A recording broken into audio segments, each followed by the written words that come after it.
मिलकर वाणी को संदेश दे रही है स्वर्गीय साथी विचार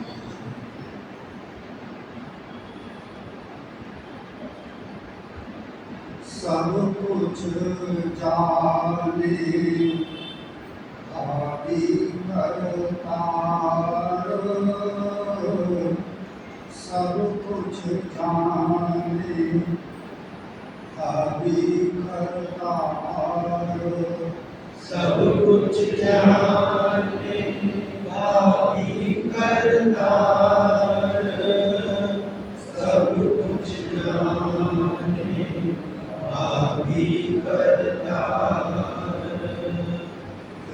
निश्चय पाए चरण निरंकार, निश्चय पाए चरण निरंकार, निश्चय पाए चरण निरंकार, निश्चय पाए चरण निरंकार। सब कुछ रचना करो शकल पछाने, सब कुछ रचना करो शकल पछाने, सब कुछ रचना करो शकल पछाने, सब कुछ रचना करो शकल पछाने। अरूढ़ तपस्या की गंगा जाने, अरूढ़ तपस्या की गंगा जाने, अरूढ़ तपस्या की गंगा जाने, अरूढ़ तपस्या की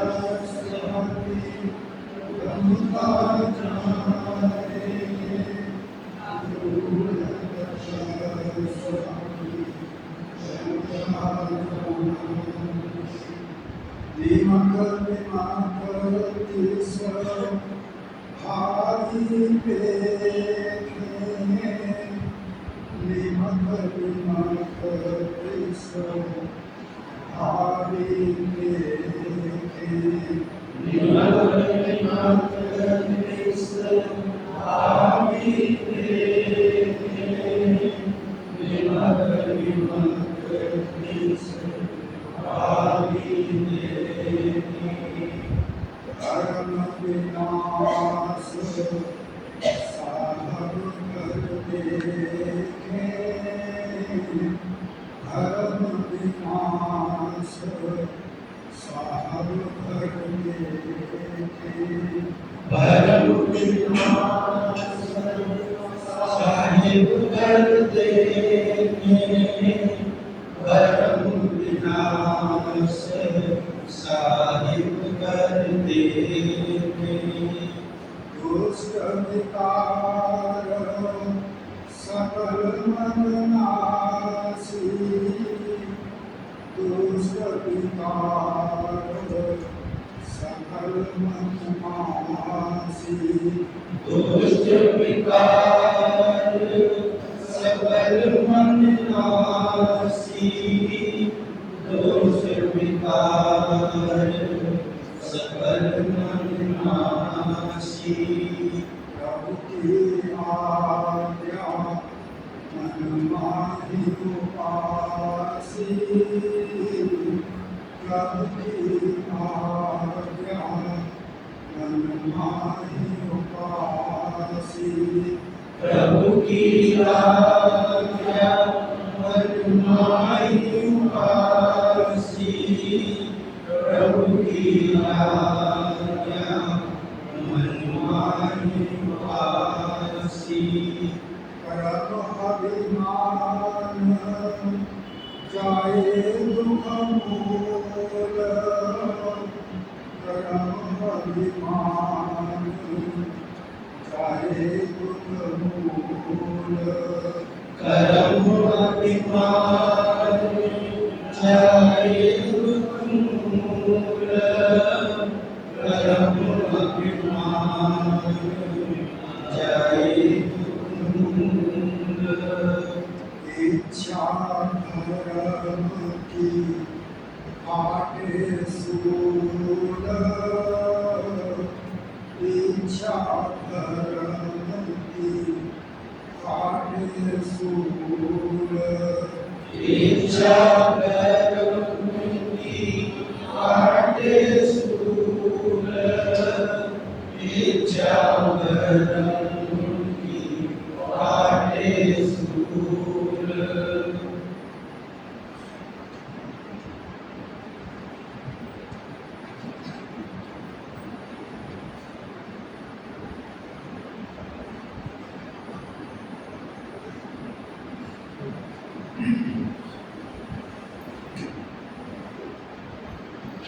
समझा क्लास में एक छोटा सा चैप्टर है तप। ये चैप्टर का नाम है समता सत नियम। उसका ये 5वां नियम है तप। इसको ध्यान से सुन रहे फिर इसको पूछा। अगर किसी को ज्यादा फरागत अर्थात फुर्सत, अगर किसी को ज्यादा फरागत संसारी कामों से प्राप्त हो जाए तो उसको कुछ कुछ वक्त तप में भी रहना चाहिए। यानी एकांत सेवन, थोड़ा बोलना, थोड़ा खाना और ज्यादा अभ्यास करना चाहिए। यानी अपनी आत्मिक उन्नति की खातिर अधिक दृढ़ता धारण करनी चाहिए। पहले अपनी आदत के मुताबिक घंटों की आज़ादी, फिर दिनों की और फिर हफ्तों तक एकांत सेवन करके आत्म आनंद को प्राप्त करना चाहिए। सबसे प्रथम तो अभ्यास का नियम ही ग्रहण करने से सर्व आनंद प्राप्त हो जाता है।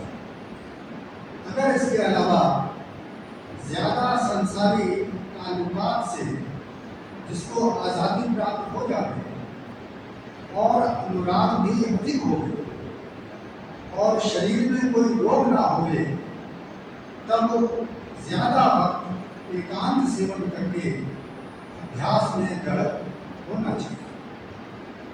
इस तप के बल से अधिक संसारी जीवों में शांति प्रकट हो जाती है और अपने आप को तो परम आनंद प्राप्त हो जाता है। ऐसे मौका पर किसी की वस्तु ग्रहण करनी हानिकारक है। जो रोजाना अभ्यास में मुकम्मल नहीं हो सकता है वो हरगिज़ तप में कामयाब नहीं हो सकता। इसलिए रोजाना अभ्यास ही परम तप दृढ़ निश्चय से धारण करना चाहिए। आगे कह रहे हैं, हर हालत में ऐसा जीवन धारण करना चाहिए जो संसार में विचरते हुए संसार से अंतर में निर्लेपता प्राप्त हो। हर हालत में ऐसा जीवन धारण करना चाहिए जो संसार में विचरते हुए संसार से अंतर में निर्लेपता प्राप्त हो जाए। तो महाराज जी जब तक की बात कर रहे हैं, इसी तक के लिए अपने जीवन काल में ही महाराज जी ने तपोभूमि जो कि देहरादून में स्थित है उसका सिलेक्शन खुद कर दिया। जमीन भी खरीदवा दी थी और बाद में उन्होंने जी ने बेन के साथ मिलकर तपोभूमि का निर्माण भी पूरा कर दिया। वहाँ पहले सुधार था, पैदल ही 2 किलोमीटर की यात्रा ऊपर बस से उतरने के बाद कभी दूरी पहुंचने के लिए तो वो करनी पड़ती थी। रास्ता भी ऐसा उबड़ खाबड़ था कि ठीक तरह से चलना भी मुश्किल था। पहली बार मैं जब गया था 1977 की बात है, गंगा जी के लिए, तो जब मैं ऊपर से नीचे उतर रहा था घूमने जाने के लिए, एक जगह तो नदी से पहले ऐसी पड़ी जहाँ मुझको बैठ कर स्लिप करके नीचे उतरना, तो इसका नहीं बना हुआ था वहाँ पर, ढाल भी इतना सारा था कि वहाँ खड़े होकर चल भी नहीं सकते, और नदी के ऊपर कोई पुल भी नहीं था। एक बांस का स्तंभ बनाकर वो नदी पार करके चले जाते, नहीं तो पत्थरों को पार करके नदी पार करते। कोई बाउंड्री वॉल नहीं थी वहाँ पर, कोई फैसिलिटी नहीं थी वहाँ पर, ना वहाँ पर बिजली थी, ना कोई टॉयलेट था, ना कोई बाथरूम था, प्योरली नेचुरल लाइफ। जो जमीन में घर से पानी निकलना है उसमें नहाते थे, या नदी में जाके स्नान कर सकते हैं। फ्रेश होने के लिए जाना है तो ऑक्सीजन के बाहर आपको जाना पड़ेगा। उन कंडीशंस में उस तपोभूमि में मैं पहली बार पहुंचा, तो मुझे याद है कि 15 दिन में कितनी कठिनाइयों के साथ मुझको बाहर रहना। यहाँ तक कि एक दिन की बात है, वहाँ खाना बनाने के लिए आटा भी नहीं था, तो जो भी रसोईया था वहाँ पर उसने कुछ करीब 8-9 किलो गेहूँ साफ किए, उसको मैं स्वयं कंधे पर रखकर, पानी से चक्की चलती थी, बिजली तो थी ही नहीं वहाँ, बन चक्की पर मैं 8-9 किलो गेहूँ को पिसा के लाया, फिर उससे फिर रोटी देना। इन कंडीशंस में तपोभूमि में जब मैंने 15 दिन व्यतीत किए, भाग्य की बात थी महाराज के शिष्य वहाँ पर मौजूद थे, जो कि अब नहीं, उनके आपने मेरे साथ में ठहरा था, क्योंकि अकेले रहने का पता भी नहीं था वहाँ का सिस्टम कैसे यहाँ रहा है। तो मैं देखा था कि वो रात के लगभग 11-12 बजे के बीच में उठ जाते और सारी रात सिमरन में ही बैठे। सुबह को मैं भी सुबह 3 बजे वहां उठ जाता था। मैंने देखा वो सारी रात जागते हैं, तो मैंने सोचा 4 बजे तो मैं घर पर उठता ही हूँ, यहाँ कुछ पहले उठना चाहिए। 3 बजे मैं उठ जाता था और 2 घंटे लगभग सिमरन किया। उसके पश्चात फिर फ्रेश करना हुई। उसके पश्चात क्या होता था, वो अपने सामने एक छोटा सा आसन ले जाकर कहीं दूर पहाड़ पर बैठ जाते, क्या कुछ छोड़ देते। पहले तो मैंने देखा, फिर अगले दिन से मैंने सोचा कि जहाँ भी बैठते हैं मैं भी कुछ छोड़ के चला जाऊँ। मैंने भी अपना आसन किया, उनके साथ ही चले जाता था। जहाँ पर बैठे थे उससे थोड़ा दूर पर करीब 20-25-30 मीटर की दूरी पर मैं भी अपना आसन लाने बैठा। इस प्रकार से मैंने उनके साथ एकांत में रहना सीखा, और वो जो कंडीशन उस समय थी तक वो आकर आप जाए तो उस कंडीशन में आप रह ही नहीं सकते। रात में कभी आपकी आंख खुल जाए, विचार करो, जहाँ ना हम बिजली है, ना कोई रास्ते बने है, ना आश्रम के अंदर कोई फैसिलिटी है, आपको बाहर जंगल में ही फ्रेश होने जाना है, आपकी क्या हालत है।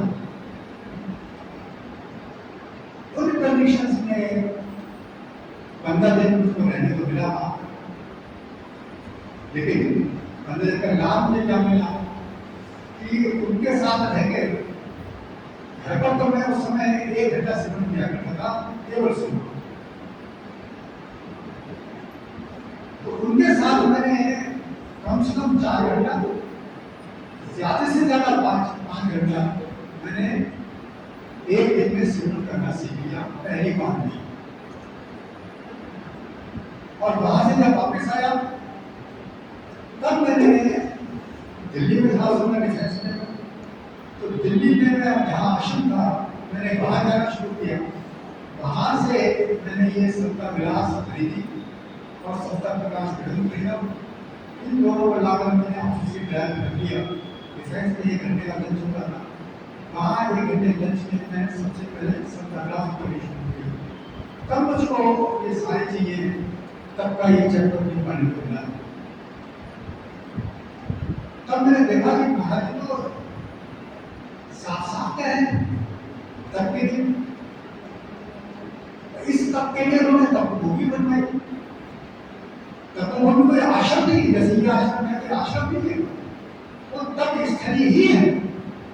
महाराज जी खुद कह रहे थे जी तब के लिए कठिनाई सहन करके ही रहा जाता है, तो कैसा तब? आज हम जाएंगे क्या सोचेंगे, बढ़िया खाना मिल जाए, बढ़िया रहने को मिल जाए, बढ़िया गड्ढे मिल जाए, लाइट पूरी हो, सारी फैसिलिटी पूरी हो, उसके पश्चात भी हमको वो जगह कठिन लगती है। तो ये तब की आदत सब कुछ क्यों कराना चाहिए, ताकि हमारी जो आराम करने की जिंदगी है, घर में भी हमको जो है चैन से सोने को नींद नहीं आती, बाहर भी हम करवट बोलते रहते हैं।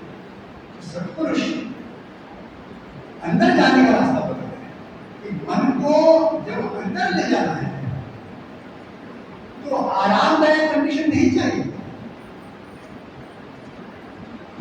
जो नहीं चाहिए, क्योंकि समता विलास में ही महाराज जी लिख रहे हैं सुख दुख में सब रहने की खातिर ईश्वर की उपासना लाजमी। हम क्या करते हैं, हम उपासना करेंगे, माँ जी हमारे सारे काम करा देंगे, लाइफ हमारी बड़ी कंफर्टेबल व्यतीत, ऐसे हम करना। लेकिन गुरु लिखकर क्या दे रहा है, उसको कभी भी ध्यान से पढ़ने की कोशिश नहीं। ये सेंटेंस मैं आपके साथ जो बोल रहा हूँ ये क्या समझने में कठिन है, लेकिन मैंने आज तक कभी किसी प्रेमी के मुंह से ये सेंटेंस नहीं सुना, आज तक। क्योंकि वो 77 की बात है और आज 26 हो गई, लगभग 60 साल 50 साल है। आज तक मैंने किसी के मुंह से ये बात नहीं सुनी कि सत्तर दास ने किसी ने कोट किया। मैंने जब संतरा ध्यान से पढ़ी तब मैंने नोट किया महाराज जी लिख क्या रहे, सुख दुख में सब रहने की खातिर ईश्वर की उपासना लाजमी है। हम क्या करते हैं, ईश्वर की प्रार्थना करते हैं, ईश्वर के दर्शन करने जाते हैं, प्रसाद चढ़ाते हैं, इसलिए मेरा काम हो जाए, अर्थात मुझे सुख देते हैं। सुख दुख में सब रहने की बात गुरु क्यों कर रहा है, क्योंकि संसार में काम बनते हो नहीं होते, मन चाहे वस्तु मिलती है नहीं मिलती, ये पूरा पूरा संसार बंद हो गया। इसमें सुख दुख है, केवल सुख नहीं है, सुख दुख, और हर सुख दुख में बदल जाता है, हर सुख दुख में बदल जाता है। ये महाराज जी निकल गए, जब हर सुख दुख में बदलेगा मेरे जीवन में वो परिस्थिति आएगी ही आएगी, चाहे मैं कितना बड़ा मकान बना लूं, कितना बड़ा बिजनेस कर लूं, कितनी बड़ी सर्विस कर लूं, वो दिन मेरे जीवन में आएगा कि मेरा सुख दुख में बदलेगा, उस समय कैसे सहन करूंगा।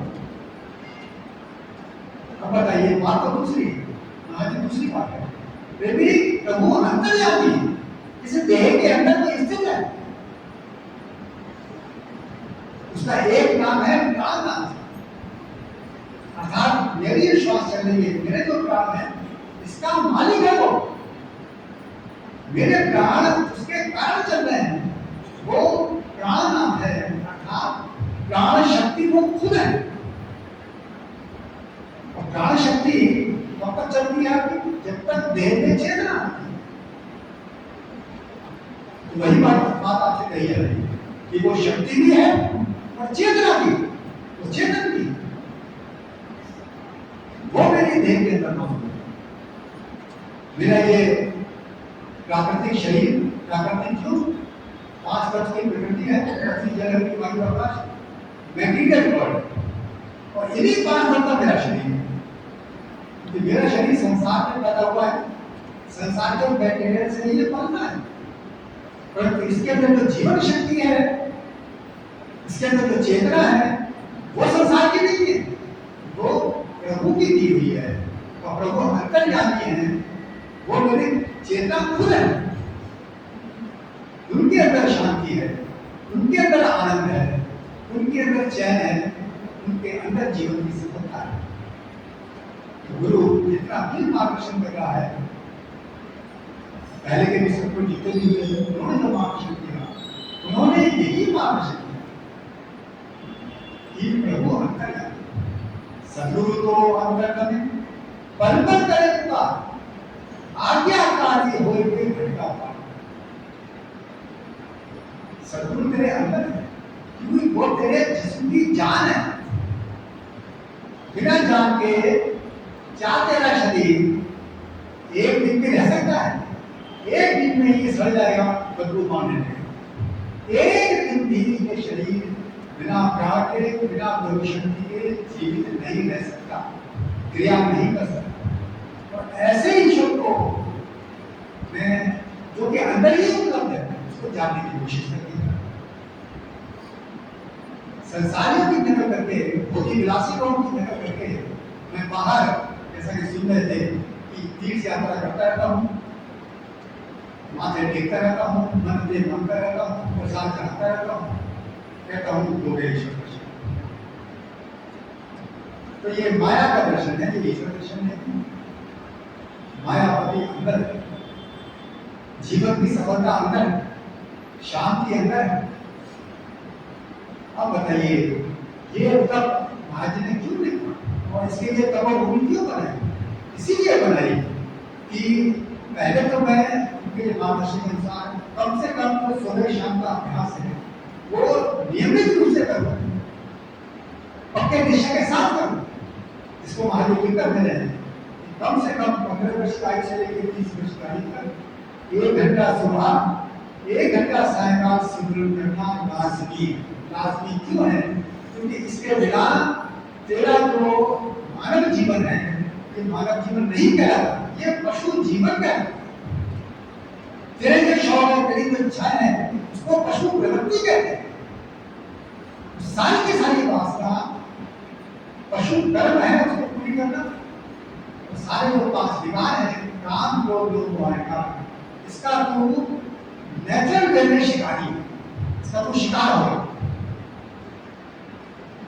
बताइए, मेरा पूरा इतना कीमती जन्म 5 विकार के अंदर जा रहा है, और उस विकारों का भी मैं ईगो कर रहा हूँ, मैं काम कर रहा हूँ। देखो, दुनिया को दिखा रहा हूँ मैं कितना सफल इंसान हूँ, कितना आगे बढ़ गया, उसको पता ही नहीं है कितना गहरे गड्ढे में जा चुका है। तुझको अपनी जिंदगी का होश आना बड़ा मुश्किल है। शायद एक गरीब को होश आ जाए, तुझको नहीं होश आना, होश आने का, क्योंकि माया में इतना गहरा डूब गया है, तेरा पार करना बहुत मुश्किल है। इसलिए हम जो बाहर अभ्यास करते हैं, इसके लिए तब करते हैं। कितनी कठिनाई से खुद पढ़ते हैं, बच्चों को पढ़ाते हैं, इतनी कठिनाई से पैसा कमाते हैं, बच्चों को खर्च करते हैं, और मिलता क्या है? जीवन की पूर्ण विफलता। ये आज के मनुष्य का टोटल गेन है, ये प्राप्ति है, जीवन की पूर्ण विफलता तुझको प्राप्त है। ये मेरा आउटपुट है, ये मेरा गेन है। इसीलिए गुरु की बात को समझना चाहिए। इसलिए मान करें, प्रथम तो 2 वक्त का अभ्यास है, सुबह शाम, इसको आयु के साथ माने लिख रहे हैं। 15 वर्ष की आयु से 20 वर्ष की आयु तक 1 घंटा सुबह, 1 घंटा सायंकाल सिमरन करना लाजमी, और 30 से 40 तक 1.5 घंटा सुबह, 1.5 घंटा सायंकाल सिमरन करना लाजमी। और बाद में कहते हैं कि 2 घंटा सुबह, 2 घंटा सायंकाल सिमरन करना लाजमी। तो 7 किलोमीटर तो अधिक से ये है वो घर में रहते हुए तब का रास्ता। इसमें मैंने समझौते नहीं करने थे, समझौते करने थे संसार में, वहां मैंने वक्त को काटना था, चाहे पैसा कम कमाई होती उसमें ही मैंने गुजारा करना सीखना था, क्योंकि जीवन की सफलता अंदर है, बाहर गुजरना है। गुरु मैंने बनाया है, इतनी बात तो मैंने सीखी, क्योंकि अल्टीमेटली क्या कह रहे हैं, वो कह रहे हैं कि हर हालत में ऐसा जीवन धारण करना चाहिए जो संसार में विचरते हुए संसार से अंतर में निर्लेपता प्राप्त हो जाए। अंतर में निर्लेपता का मतलब होता है चाहे संसार के द्वारा तुझे सुख मिले चाहे दुख मिले, तेरे मन पर ना सुख का इफेक्ट होना चाहिए ना दुख का इफेक्ट होना चाहिए। कब संभव है? जब इस मन को अंदर ईश्वर का आधार मिले, तब ये उसके आनंद में फिर बाहरी संसार के सुख दुख की कीमत नहीं समझे। जैसे महाराज जी का जीवन प्रमाण कि बचपन से ही वो अंदर लगे रहते थे, बचपन से उन्होंने तब शुरू कर दिया था, पीठ बजा के जंगल में नाच करते थे, वहीं ये महामंत्र प्रकट हुआ, वहीं ये वाणी प्रकट होना शुरू हुआ। तो उन्होंने पूरा का पूरा जीवन सबने दिया है, लेकिन हम ऐसा नहीं कर सकते, इसलिए हम अपने लिए को टाइम शेड्यूल देंगे। मैं क्या करता हूँ, मैं एक बार करता हूँ, मैं रात लीजिए इंसान मुझे कहा मैं तो एक बार के घंटे के लिए भी सिमरन में समय नहीं निकाल सकता, ना मैं हफ्ते में एक बार सत्संग के लिए समय निकाल सकता। तो ये मेरी गहरी मूर्खता है, यूँ कहूँ मैं मनुष्य बनकर भी पूरी तरह से अपने जीवन के प्रति नादान, मुझे मानव जीवन की कोई समझ ही नहीं है, इसीलिए मैं केवल नकल करके 5 सारे लोग व्यक्ति जीवन जी रहे हैं मनुष्य रूप में, ये 5 विकार का जीवन जी रहे हैं। मैं इन विकारों की नकल करके विकारों का विकास करके संसार से जुड़ा हो जाता हूँ। मानव जन्म भी मेरा छिप जाता है, क्योंकि प्रभु ने साफ कहा, शास्त्र का निर्णय भी है कि पाप पुण्य की कमाई जब बराबर होती है तब मनुष्य पुनः मनुष्य जन्म का अधिकारी हो जाता है। तो मेरे तो ये 5 विकार की कमाई कर रहा हूँ, तो ये तो पाप हो, विकार की कमाई करना का ये पुण्य है, ये पाप है। तो अमीर बनकर मैं पापी बन रहा हूँ, उसको होश ही नहीं कर रहा। इसीलिए आज ने तब का जो चंद्र लिखा उसने साफ कर दिया कि सुख दुख में सम रहने की खातिर ईश्वर की उपासना लाजमी है। यही वो स्थिति है जो मनुष्य को अंदर से करके प्राप्त, उसके लिए सुख दुख हो जाते हैं। इसीलिए शांति स्वरूप सदैव बनी रहती है, वो हर समय उसको शुद्धि आती है। संसार में केवल वो कर्तव्य बोध से केवल काम इतना समझ का संसार है, ये तब के रास्ते प्राप्त होता है। मनुष्य जन्म तब के लिए मिला, महाराज कह रहे थे सबसे बड़ा तब पहला यही है कि सुबह शाम जैसा बताया गया है उसके अनुसार अभ्यास कर, उसके लिए जरूर वक्त निकाल, संसार के कामों का नुकसान कर, क्योंकि तो ऑलरेडी जीवन का नुकसान कर चुका है। लाभ असली लाभ प्राप्त कर, इसके लिए मानव जीवन मिला है। इसीलिए सिमरन का रास्ता ही ये सही रास्ता है, जिसके लिए हमको बाहर का नहीं पड़ना है। यदि हमने इसके लिए तब नहीं किया और सुख भोग की आदत बनाते रहे, यही बच्चों के लिए लक्ष्य बनाते रहे, तो जीवन विफल हो जाएगा। तो प्रेमचंद जी